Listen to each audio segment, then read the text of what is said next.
And another thing, because I always activate myself. Every time I like make a video and I start having downloads and then I watch it again, I get more downloads. So I guess I'm just learning my process as I go. But for those of us who are here to be leaders, are here to be guides, are here to be way makers and path openers and web weavers, whatever you want to call it, road openers, I don't want to say gatekeepers in that type of way, but like portal openers, etc., etc.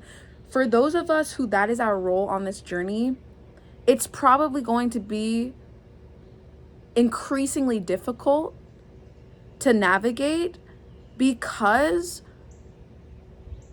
no one's telling us how to do it.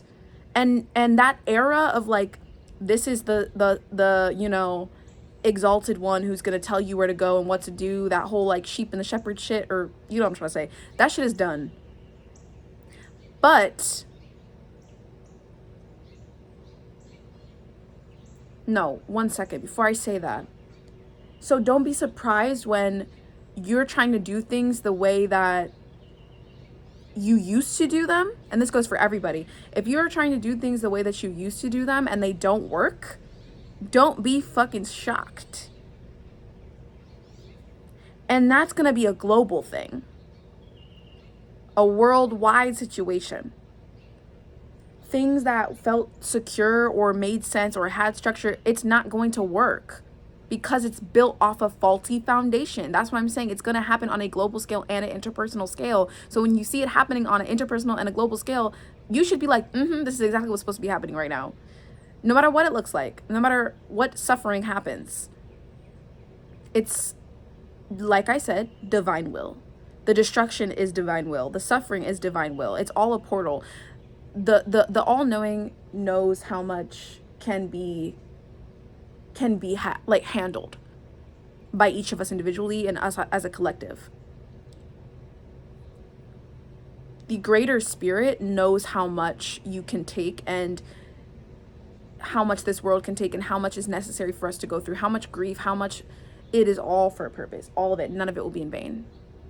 And going back to that message about people who are guiding and people who are leading, this is so the time to tap into your support system and your awakening, and all these towers and all these things are here to reawaken you into something so much greater and so much more powerful and so much more embodied and so much more conscious and expansive. And the way that that energy operates is not how we've seen authority operate as a society. But just because it doesn't fit the mold of what we've seen before doesn't mean that it's not valid, right, authentic, or aligned, or powerful, or worthy, or whatever. So if you have been called to lead in this time, it's going to be scary, but you're meant to be the angel or whatever at that tower.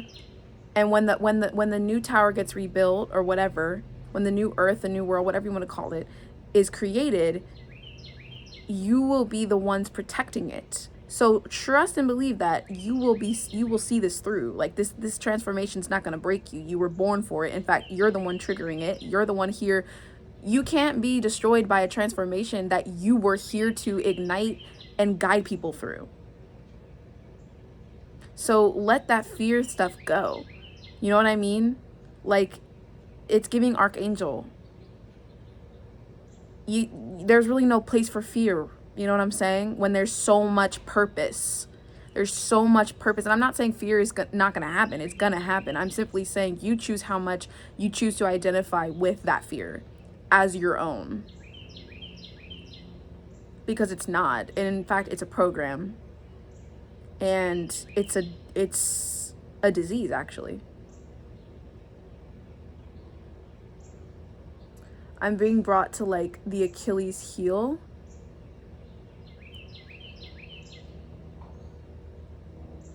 Like, you choose what that is for you. I don't know what that means.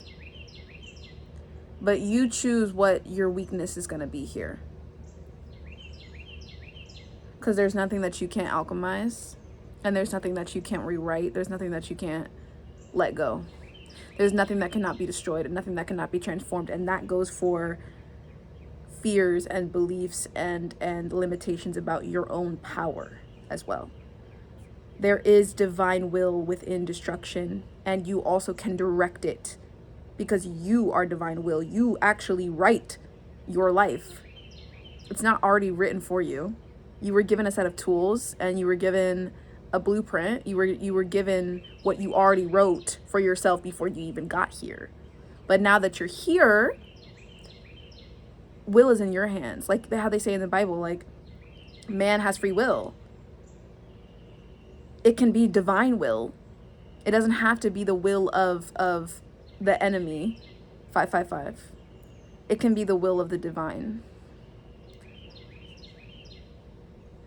And that's also destructive. That's one thing the Bible did get right. Amongst many other things. But yeah. Yeah. I think I'm gonna leave it at that for now. That's a pretty hefty download. I'll probably break that up into 3 parts. But yeah. Stay strong. Stay strong. Okay? All right. You got this.